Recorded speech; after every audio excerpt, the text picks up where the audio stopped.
ഒരു പെൺകുഞ്ഞ് ജനിച്ച വാർത്ത കേൾക്കുമ്പോൾ ചിലരുടെ മുഖം ഇരുണ്ടിരുന്ന ഒരു കാലം. ഒരു സ്ത്രീക്ക് സ്വത്തിൽ അവകാശമില്ലാതിരുന്ന ഒരു കാലം. ചില സമൂഹങ്ങളിൽ സ്ത്രീയെ ഒരു മനുഷ്യനായി പോലും കാണാതെ സ്വത്തായി കണക്കാക്കിയിരുന്ന ഒരു കാലം. ഏതായിരുന്നു ആ കാലം? എങ്ങനെയാണ് പിന്നീട് ഇത് മാറിയത്? സ്ത്രീകളുടെ ചരിത്രത്തിലെ ഏറ്റവും വലിയ സാമൂഹിക വിപ്ലവം എങ്ങനെയാണ് സംഭവിച്ചത്? ഇന്ന് നാം ആ ചരിത്ര യാത്രയിലേക്കാണ് കടക്കുന്നത്. ഇസ്ലാമിനു മുമ്പ് അറേബ്യയിലെ പല ഗോത്ര സമൂഹങ്ങളിലും സ്ത്രീകളുടെ സ്ഥാനമെന്നത് വളരെ ദുർബലമായിരുന്നു. എന്നാൽ എല്ലാ സ്ത്രീകൾക്കും ഒരേ അവസ്ഥയായിരുന്നു എന്ന് ഒരിക്കലും പറയാനാവില്ല. ചില സ്ത്രീകൾക്ക് വ്യാപാരത്തിലും സമൂഹത്തിലും അതിനുദാഹരണമാണ് ബിൽക്കിസ് എന്ന രാജ്ഞി.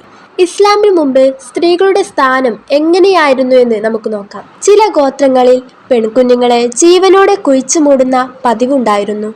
സ്ത്രീകൾക്ക് പാരമ്പര്യ സ്വത്തിൽ അവകാശം ലഭിക്കാറില്ലായിരുന്നു. സ്ത്രീകളെ ചിലപ്പോൾ സ്വത്ത് പോലെ കണക്കാക്കിയിരുന്നു.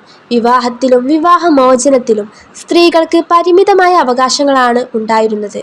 ബലഹീനരായ സ്ത്രീകൾക്ക് ചൂഷണത്തിനും അനീതികൾക്കും ഇരയാകാറുണ്ടായിരുന്നു. ഇസ്ലാം വന്ന ശേഷം പെൺകുഞ്ഞിനെ കൊല്ലുന്നത് നിരോധിച്ചു. സ്ത്രീകൾക്ക് സ്വത്തവകാശവും അനന്തര അവകാശവും നൽകി.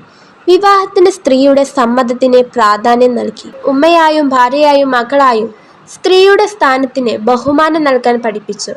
അതേസമയം ഇസ്ലാമിനു മുമ്പുള്ള മുഴുവൻ സമൂഹവും സ്ത്രീകളെ ഒരേ രീതിയിൽ പീഡിപ്പിച്ചിരുന്നു എന്ന് പറയുന്നത് ചരിത്രപരമായി ശരിയല്ല. ചില സ്ത്രീകൾ സമ്പന്നരായ വ്യാപാരികളും സമൂഹത്തിൽ സ്വാധീനമുള്ളവരായിരുന്നു. ഇസ്ലാം വന്നപ്പോൾ നിലവിലുണ്ടായിരുന്ന പല അനീതികളും പരിഷ്കരിക്കപ്പെട്ടുവെന്നാണ് മുസ്ലിങ്ങൾ വിശ്വസിക്കുന്നത്. ഒരു സമൂഹം പെൺകുഞ്ഞിന്റെ ജനനം ദുഃഖമായി കണ്ടപ്പോൾ മറ്റൊരു സമൂഹം അതിനെ സന്തോഷമായി കണ്ടിരുന്നു. ഒരു കാലത്ത് പെൺകുഞ്ഞ് ജനിച്ചാൽ അപമാനമായി കണ്ട സമൂഹം ഇന്ന് ഒരു ഉമ്മയുടെ കാൽക്കീഴിലാണ് സ്വർഗമെന്ന് പഠിപ്പിച്ച മതം ഇസ്ലാം മതം.